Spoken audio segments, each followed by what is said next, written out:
Hi, my name is Charles Blair. Today I'd like to present my theory of time as cycles, or time as a measure of change in three-dimensional space rather than a four-dimensional space-time continuum. Any object with mass travels through time. What we have here are three boxes as an example of objects, like clocks, traveling through 3D space at various speeds. First one, for example, is stationary in space, while the second one is faster and the third one is faster still. The speeds I've used, for example, are 0 meters per second, 1 times 10 to the 8 meters per second, and 2.99 times 10 to the 8 meters per second, closer and closer to the speed of light. From these boxes, these objects in the diagram, we can see that as an object is traveling faster and faster through space, it cycles or changes or oscillates or ticks slower than if it wasn't traveling. These arrows are an indication of oscillating in time or cycling in time or change. For example, a cesium clock measures 9.19 billion cycles between the two hyperfine levels of the ground state of cesium-133 atom for a stationary clock. If the cesium clock were to travel faster, the cycling between the hyperfine transitions would happen slower and slower.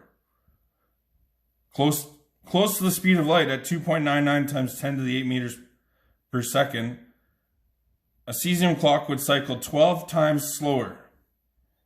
Or, for example, a muon traveling at 2.99 times 10 to the 8 meters per second will decay on average 12 times slower. It would cycle slower by the famous gamma factor.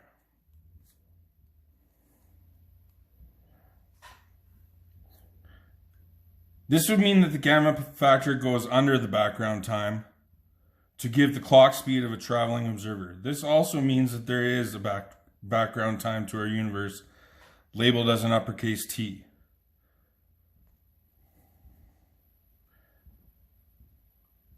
All observers traveling relative to the background cycle slower. Things change slower for traveling observers. This has big implications for a cosmological model of the universe. First of all, a background universe with a background time is not part of our model. The introduction of a background universe can explain many phenomena that currently do not have a full satisfactory explanation. The dipole and anisotropy, for example, can be expected for all non-stationary observers at the center of the CMB rest frame, presumably the center of the universe. The dipole can be explained by a delta x shift in our position relative to the center of the CMB frame, or center of the universe, plus a dx dt velocity component relative to the surface of blast scattering. The anisotropy is measured to be 3.36 millikelvin. A background universe with cycles or change as time gives a very different picture of the observed redshifts of galaxies in our universe. After the Big Bang, it is possible we had a bell curve distribution of velocities for galaxies in our universe. The galaxies farther away from us are traveling faster, but we need a relativistic Doppler shift analysis to explain the redshift. With this 3D picture, we see we are traveling with some galaxies towards one edge of the surface of blast scattering and some galaxies towards the other. This can make data analysis difficult as it depends on which direction in the sky the supernova or galaxies containing the supernova are in to determine the redshift formula. However, for smaller redshift galaxies won't be moving too fast in the opposite direction, and we can use the redshift data to determine the age of the universe. We take the formula Z equals wavelength observed minus wavelength emitted over wavelength emitted, and the relativistic Doppler wavelength formula. We can come up with an equation to get a velocity formula in the form of u equals z squared plus 2z divided by z squared plus 2z plus 2 times the speed of light is the velocity of the galaxy.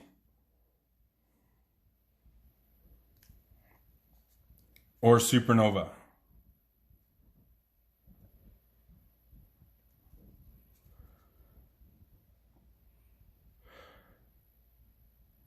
From the velocity calculated, we can use the distance to the supernova calculated to find the age of the universe. We take the distance calculated divided by the relative speed of the supernova, and that gives us the time of relative motion, thus the age of the universe. I used the data from the Supernova Cosmology project and the method outlined in the Supernova Lab from Princeton to calculate distances and velocities for the first 50 data points in the Supernova Cosmology project. I then averaged the time for a good guess at the age of the universe. I found 14.545 billion years as the age of the universe. Relative to our current model at 13.8 billion, this could possibly help explain the Methuselah star age at 14 billion years in a 13.8 billion year universe. It could also potentially explain the anomalies detected by the James Webb Telescope.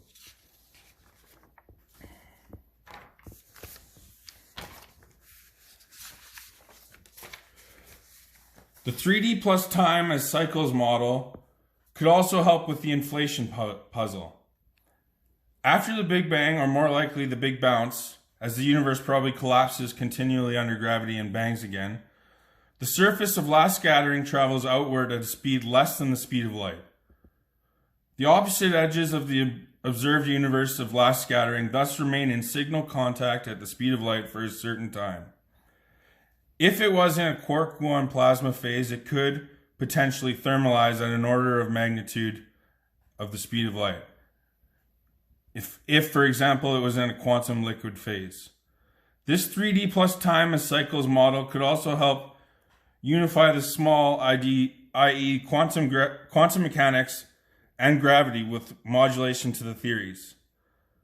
We still see the gravitational time dilation as objects cycle or change slower.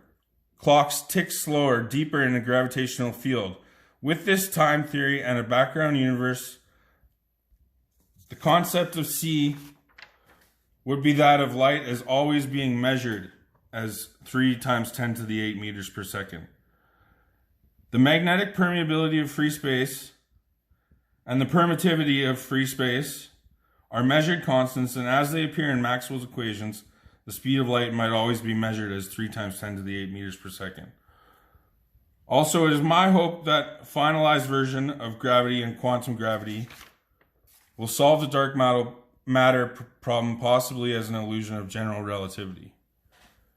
It may also help with the matter-antimatter asymmetry, as half of the universe might be made of matter, and half, for example, in the direction of the colder dipole, may be made of antimatter. Potentially, the supermassive black hole, also at the center of the galaxies, may be described by center of mass or center of energy to the graviton field. This cycling idea of time also explains Zeno's paradox. Zeno can never catch up to the tortoise traveling in constant x motion ahead of him because the speed of light in x is constant x motion. Any massive object has a time component, which is a cycling component or change component, and cannot have all its motion solely in the x direction.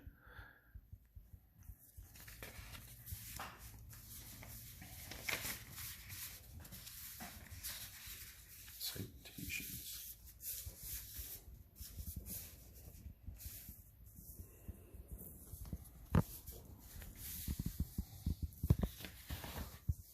These are my citations for this presentation. The cesium clock count, the dipole anisotropy, bell curve variation for velocities. This is the Supernova Cosmology Project Union 2 data. This is the Supernova Lab from Princeton. This is an open courseware lecture about quantum liquid thermalizing at speed c. For permission to use this work, please contact the author, copyright owner, Charles Blair, at one of the two email addresses. Thank you for watching.